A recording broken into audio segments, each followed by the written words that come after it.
எனக்கு ஒரு ஆபத்துன்னா அப்பா உள்ளம் தாங்காது.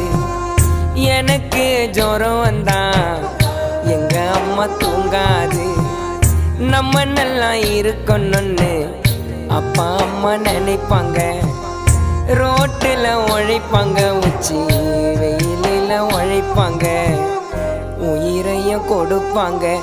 அம்மா அப்பா அம்மா அப்பா.